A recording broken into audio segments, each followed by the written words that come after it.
Hello folks, welcome back to the Edupedia world and I am Abhinay Gupta. Today again we'll continue with the topic the meeting of the board and its power. Right? So in the previous lecture what have we covered? You remember? Yes, exactly. We had covered the provisions of section 185. What is it? It deals with the loans to directors. But basically the section actually covers loans, guarantee and security to other specified people. Right, but the name of the section is loan to directors, right?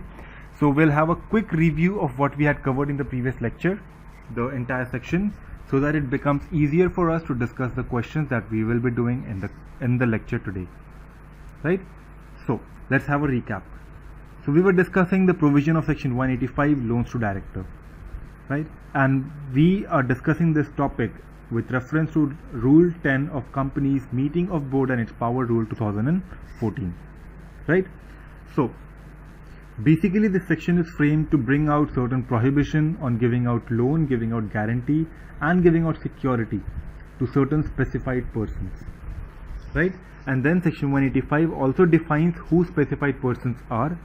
So basically they are the directors of the company and the directors of the holding company, plus any relative or any partner of these directors.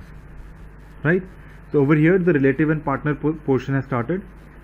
Then the director or his relative, if any one of them are a partner in any firm, then even that firm will not be allowed to get loan. So even that firm will be covered in specified persons, right? So now the partner and the relative portion is over and we deal with director itself. So now if that director is a director in any other private company, then even that private company would be considered to be a specified person. Right? And if there is any body corporate in which the director holds 25% of the voting power, right? If he holds that individually or he holds it in connection with some other directors, whatever be the situation, that body corporate in which our directors are holding 25% or more voting power would be considered to be specified person. Right? Then you have any body corporate whose board, managing director or manager are accustomed to act as per the directions of our director. Then even that body corporate would be considered to be specified person, right? Then beyond this we had also seen that these are not absolute prohibition. There are certain exceptions, certain places where we are allowed to give out loan, guarantee or security to specified persons, right? That being said, number one is extended to all employees. So if there is any service that has been extended to all the employees of the company, right, then it can be extended to the managing director, director, manager as well, because even they are employees and they have the same rights as all the other employees in the company, right? Next is if there is any scheme that is framed by the shareholders by a special resolution. If they say that as per special resolution they decide that okay, directors would be given or the specified persons would receive this guarantee, that is the policy that they make, then we would abide by the same. And the third is if that is being done in the ordinary course of business. That means if the business of the company itself is to provide loan and it is providing loan to the entire world, why not to the directors? The only thing we'll check is that the terms and conditions would be appropriate, that is equivalent to what terms and conditions are framed for the other people in general, right? You should have similar terms and conditions for the directors as well, and the rate of interest should be the same rate of interest prevailing in the market, the bank rate, which is declared by the Reserve Bank of India. Right? So these are the exceptions and we have seen it. Next, moving forward, we will discuss the punishment of contravention. So if there is any person, if it is the company or the specified person who is contravening or who has acted in contravention to section 185, would be succumbed to certain penalties. The penalty would include that the company would bear a fine of rupees 5 lakh to rupees 25 lakh, and the similar penalty would be borne by the specified person. Even they would be penalized with amount of 5 lakh to 25 lakh, but in addition they would also be required to go into the jail. They would be succumb to imprisonment, which may be extending up to the period of 6 months, right? So we need to remember and we need to understand that these are the only punishment. That means that if there is anybody who is acting in contravention of 185, they need not vacate the office, right? Next, non-applicability as per Rule 10. So we had already discussed in the previous section that there are certain exceptions which are provided by Rule 10 as well. So Rule 10 is basically framed for the relationship between the holding and the subsidiary. So if any holding company wants to give loan or guarantee or security to any of its 100% or wholly owned subsidiaries, and that particular subsidiary should utilize that amount, that loan given by the head office, by the holding company, for the principal business activities only. If both these conditions are satisfied, then the holding company can give out loan to its wholly owned subsidiary, right? But they can also give out loan to their other subsidiaries. But what is the situation over there? That no, they cannot give out loan. They can give out guarantee or security to the bank who is giving loan to the other subsidiaries of the holding company. So even that would be allowed, right? So moving ahead, we had also seen certain cases. We would briefly touch these cases because we will be discussing them again in detail while we are covering the questions. So in the cases, first of all, we saw flat to director. So in that case, if the company is giving out any flat to the director, selling out any flat to the director, and the director pays half the amount or he pays a proportion of the consideration, and the rest is actually decided to be paid within some upcoming time, the repayment schedule will be prepared for that, right? Now, would this be considered to be loan? The answer is no. And how do we say that? We'll define what loan is, we'll define what indirect loan is, and we'll also conclude that this is merely a transaction for credit sale and not a loan, right? And there was a case study that we had referred for this, if you remember in the last class. Anybody? Yes, it is Dr. Fridai Ardashi Mehta versus Union of India. And I told you that whenever we are referring to this, we would refer to that case study as well, right? And that case study was decided as per section 295 of the Companies Act 1956. But the same provisions are applicable for section 185 as well, right? You will specify this, right? Then the next case study you had was security deposit for house on lease. So if the company has taken a house on lease and given a security deposit for them, then that house belongs to the company. Now, no matter that the MD is staying in the company or the MD is thrown out and somebody else is staying in the company, whatever it is, the house belongs to the company. The security deposit is given for the property that is owned by the company. So that is in nowhere considered to be loan to the director whose accommodation the house was taken. Clear with the point? Yes. Next we had salary advance. So if there is any salary advance given, we have seen that salary advance are basically in the nature of loan. You have interest, you have repayment schedule, and you are giving out money, right? But there are certain situations that you will consider before concluding that this salary advance is loan. First of all, you will have to see whether it is bona fide, whether that amount of advance is reasonable as per the salary of that employee, whether they have given such advances to some other employee in the past or somebody else also, whether they have extended the same facility to somebody else, right?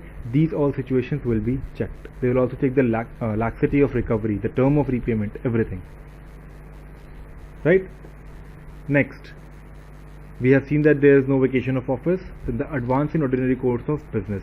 So if there is any advance given to the director to perform certain activities that relates to the company, they have to do the task of the company. So in that case, will that advance be considered as loan? The answer is no, because in that situation you have an agent and principal relationship, right? So we have seen some questions of the previous examinations, like in 1997, 99, 2002, 2005, 1999 and 2005, right? And then we are left with other questions, as you can see on the screen. So we have still around 2, 4, 6, 8, 10 attempt questions that we need to discuss, right? But since the questions have been repeated over the period of time, so basically for the 10 attempts we would be discussing a maximum of 4 questions only, right? And they have been repeated over the period. As you have seen, we have just discussed 2 questions and still we have covered 8 attempts. That means, as you can see, we have been asked the question from this section a number of times, right? But the questions are repeated. because there are basically 3-4 aspects available in this section where you have an area, where you have a scope to ask your question on, to frame your questions on. So institute has already utilized those areas and is repeatedly asking question on the same, because this is one of the most important topic in your entire chapter, right? So before commencing with the discussing the questions of the lecture today, what we'll do is we'll discuss the two basic aspects on which all the entire 8 questions that we have discussed, the two aspects on which they were based, right? So if we try and understand, then the first questions are actually the 5 questions from 2005, 2002, 97, 99 and 99 again in June. These questions were based on one single aspect, one single topic, which was the loan, right? The meaning of loan.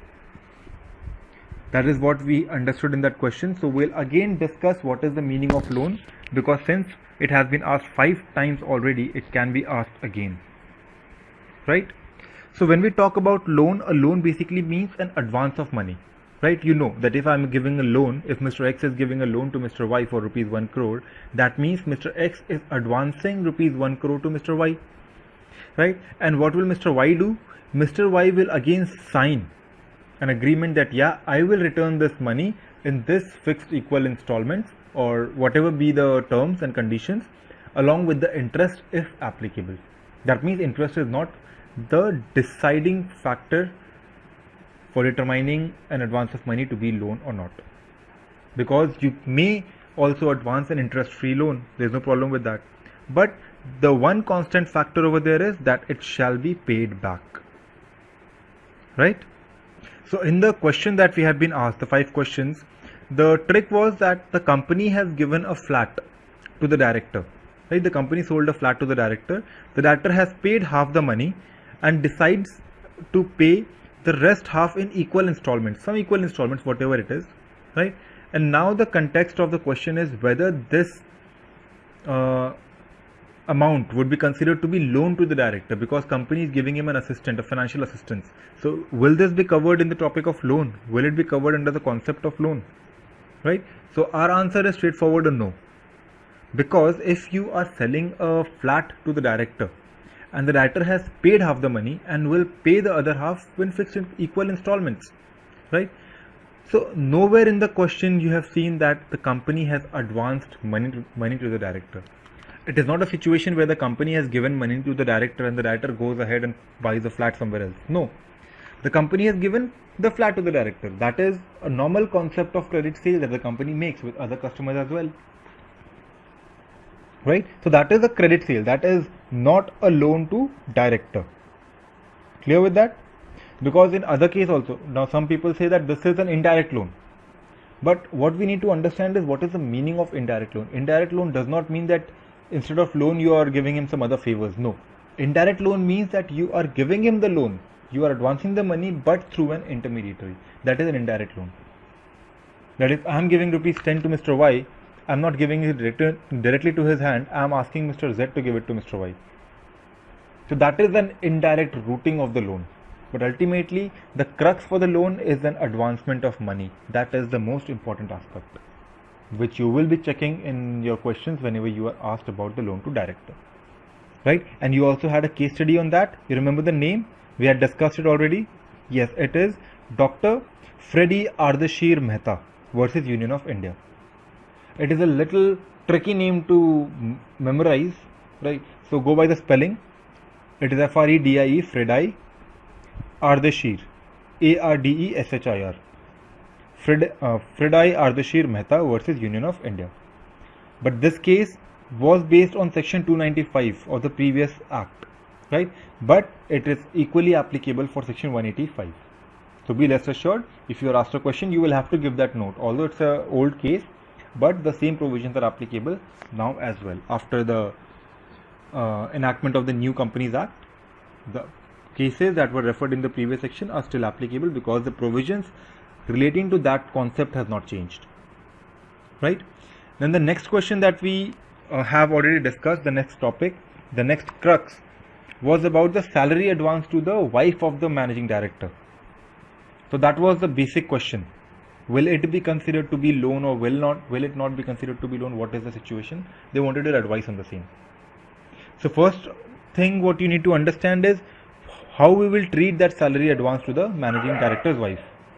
So in the case if a bona fide loan is advanced to the wife of the managing director, then the provisions of section 185 would not be attracted, right? Because that is not considered to be a loan to director, it is a bona fide loan, right? But what are the other conditions that we will check for that purpose? So to determine whether that loan, whether the purpose was bona fide or not, we would first compare the rate of interest, right? Whether or not it is an advantageous rate of interest that has been forwarded. That means that the rate of interest should be at least equal to the rate of interest that is being charged by the bank, right? Then you would also see the amount of loan that has been given, the amount of salary advance that has been given. Is it in accordance with the salary of the wife of managing director, or has it been given superfluously, right? Where you have been given an extra amount of loan than the person would deserve, or than what is logical or reasonable or justifiable, right? If that goes beyond, it is a little suspicious, but if it is within the limit, it is bona fide, right? Other aspects that you would check is the term of repayment, the laxity and the recovery, right? And what are the other what do you provide to the other employees with similar salaries and stuff? These things you'll be comparing to decide whether or not it is bona fide, and if it is bona fide, it will not be considered as loan, right? So that is what we covered so far, what we have discussed so far. Now we'll move on to the question that has been asked in November 2008 examination. It is a little vague kind of a question because you don't have a lot of information in the question, but you will have to make assumptions and write your answers, right? So the next question of CA final November 2008 says that there was a director, Mr. X, right? He wanted some financial help, so he approaches the companies in which he is a director. So we have been provided with three cases: a case of a private company, a case of a public company, and a case of a finance company, right? The company is involved in financing activity, right? So the first company, which is the public company, advances a loan of 50 lakhs. The second company, the private company, also advances a loan of 50 lakhs. And the third company, right, who gives a guarantee to take a loan from a private bank of rupees 1 crore, right? And then the question says that we need to advise Mr. X about the legal provision that should be complied with under the Companies Act 2013. So you will have to mention that as per the provisions of 185, no company will advance any loan, guaranteed security to any specified person, and these are the specified people, right? But then you will also have to write that the prohibition under section 185 shall not apply in certain cases. We have referred to three cases. You will jot down the three cases. That yes, number one, where the loan is given to a managing director or whole-time director, right, as part of the condition of service, and which is normally being extended to all the employees. He is not a special situation. So if it is a part of the consideration of service, then we would consider it reasonable and that would be allowed. Second is where the loan is given to the managing director or the whole-time director pursuant to any scheme that is approved by the shareholders, right? And that too by passing a special resolution. So if that is the case, again it will be allowed. And third is where the company in the ordinary course of business provides such loan, guarantee or security, right? But where the rate of interest is not less than the bank rate, which is declared by the RBI. So these are the three situations. So since you have not been given any information about the same in your question, they have not specified whether they provide certain services to the other employees as well, whether the special resolution has been passed, whether a scheme has been passed, right?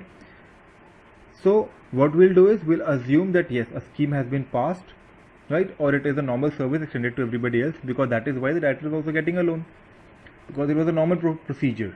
They are not doing any favor. The question does not even say that they are doing a favor and it's a special situation, it's a special consideration for the director, nothing. So we'll just say that okay, in the first two cases, the private company and the public company, it is applicable because of case 1 and case 2, right? It is as simple as that. And a third company where they have advanced it to borrow a loan from a private company, that will be covered under case 3. So it is over, as simple as that. You say that yes, it is allowed. You will not contradict the question unless and until you find a matter in the question which is contradictory. So far as you are not given any information, you would go positive with the answer, right? And you'll also give an assumption. That is the best part. Give a note that we have assumed that this has been followed, right? If you don't have time in the examination, don't give the note, because you have already specified in your question that yeah, these are 3 cases and we assume that these 3 cases are applicable, and hence it is okay. So even if you don't give a note, it will be serving very well. But if you have time, do give a note in addition to this, right? Next question, and this question has been asked only once in your November 2008. Next, again a standalone question for November 2012 that has not been repeated. CA final November 2012. So we'll see what the question says. Now this question is a very small and a little tricky question. It says that this is a company. The company has surplus fund, right? The director needs money. The director is in serious crisis. So the board decides, okay, to mitigate the hardship of this director, we would advance him some loan. We would lend him rupees 5 lakh and we would lend rupees 2 lakh to his wife as well. Remember, the question itself says that they are lending money to him and lending money to his wife, right? And then the question asks you, state whether such loan can be given. And there is another question, what would be your answer in case of a private company? So you already know the answer. So what should be the answer according to you? That it is not allowed. Yes, it is not allowed, but that is not the way you will write the answer. Because if you just go on to write it is not allowed and then you extend it with the provisions of the section, you will not cross 5 lines. Yeah, I'm not kidding, you will not cross 5 lines, because what is it that you will write? You will write that as per the provision of section 185, a company is not allowed to directly or indirectly advance any loan, guaranteed security to its specified people, and they are the directors, relatives and blah blah blah. That is it. And since in the above question we see that they are providing loan to the director and its wife who is relative as per section 2 clause 77, so it is not allowed, right? How many lines would you take? 5? What are the points have you included? Nothing. Where did you show you have the knowledge? No, I know your answer is not wrong, but that is not how the institute wants you to answer.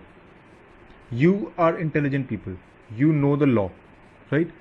So since the question has said state whether such loan can be given, and if so under what condition, that means the question says, my dear child, move ahead.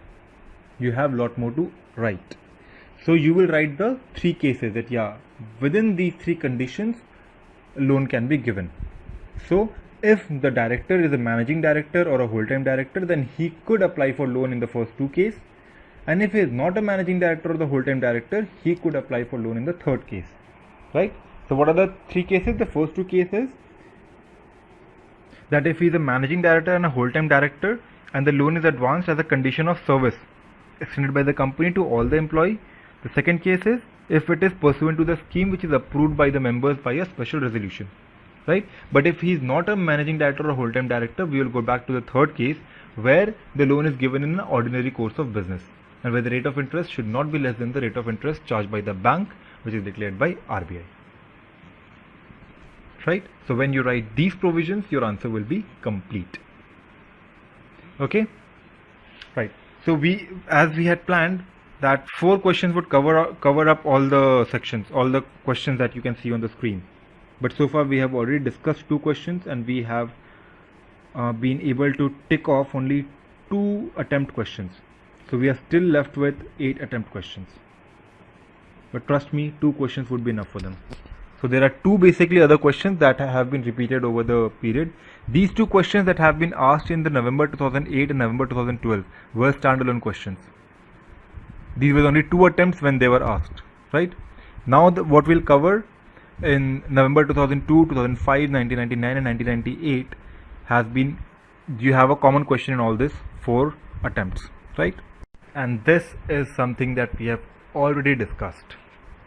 Yes, we are again referring to the same old concept, right? Which deals with the salary advance to the wife of the managing director.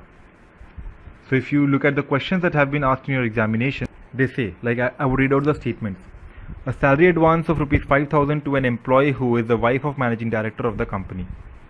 Next is an advance payment of salary to the employee who is also the spouse of the managing director of the company. No amount specified over there, right? Again, the next is, does the advance payment of salary of rupees 10,000 to an employee who is the wife of the managing director amount to loan? Again, the next is, wife of the managing director is employed in the company as an administrative officer. She wants an advance equal to 6 months salary deductible in 24 equal installments in accordance with the rules applicable to the company employee. So ultimately all these 4 questions revolve around the same orbit, which is advancing salary advance given to the wife of the managing director. Right? We have discussed it that yes, if it is a bona fide advance, it is allowed. And what would determine it to be a bona fide advance? That first of all, she is a bona fide employee. Second, it is been given pursuant to a general scheme of advance given to other employees. Right? Third, the amount paid is disproportionate to the salary of the employee. It is proportionate to the salary of the employee. If the salary is like 2 lakh rupees per month and the advance is given like, for example, 10 lakhs, so it is a 5-month salary, reasonable. But if it is 20,000 rupees per month and still the advance is given 20 lakhs, how long will that person work to repay it? My God, that is not required. That will not be considered to be bona fide. Understand? Third is, you will check the rate of interest, whether it is prejudicial to the company or whether it is not in parallel with the market conditions, the rate that is charged by the bank. Third, you will also check the laxity in the recovery of advance. Right? And the last point is, what is the capacity of the person who is receiving the advance. So if these conditions, you will go through these conditions and then determine whether or not it is bona fide. And if it is considered to be bona fide, the salary advance can be given. It will not be considered to be loan. But if it fails to be bona fide, then that will be considered as loan, and hence we would consider it to be a contravention of section 185. Got the answer? That is how you need to write it. And then you will have to frame it up and down depending upon the requirement of the question. Where you have given the limit, where you have not given the limit, and the conclusion that you have to make, that will be depending upon the question. But this is the crux that you will be including in all your answers. Right? Now, the last question, the last answer that would cover up your May 14, May 2005, November 2001, all these attempts. Right? So, what is the question that you had been asked? So, this is the simplest question that you could get. But the question that the institute has framed takes you to a different world.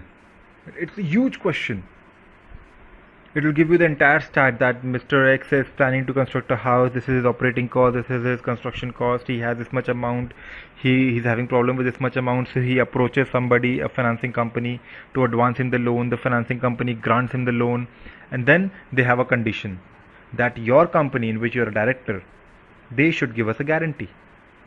So this is the only crux of the question. Rest everything that you have read above was waste. Right? So now we'll see whether the loan will be sanctioned. It will be sanctioned only if the company of the director would give a guarantee, and if the company gives a guarantee, then again the entire circle of provisions of section 185 comes to your head, and then you will have to answer accordingly. I don't think we need to discuss this answer because that will just be a waste of time. We have already discussed the same thing repeatedly over and over, and now I think you are well equipped to answer the questions that way. Right? So with that we come to an end of this section. We have discussed the entire provision, we have discussed all the questions that have been appearing in the past, and once more I would request you, this is one of the most important section in this chapter. Right? Please go through this section very well. You will move ahead, you will also see other sections like section 188, the related party transaction. Right? Even that is an important section, although you have not been asked a lot of questions from that in the past examination, but since you have amendments and notifications in that particular section, 2 amendments and 1 notification, so it's a big deal, right? 3 changes in one particular section, so that becomes an important section now. So there are very few sections that I have told you are very important. Please go through them very deeply, the entire provision, all the questions, everything, because if it comes up in examination, I don't want you to lose any single mark. Right? So that will be all about the lecture today. Stay tuned for the next lecture about the next sections. Until then, this is Abhinay Gupta signing off.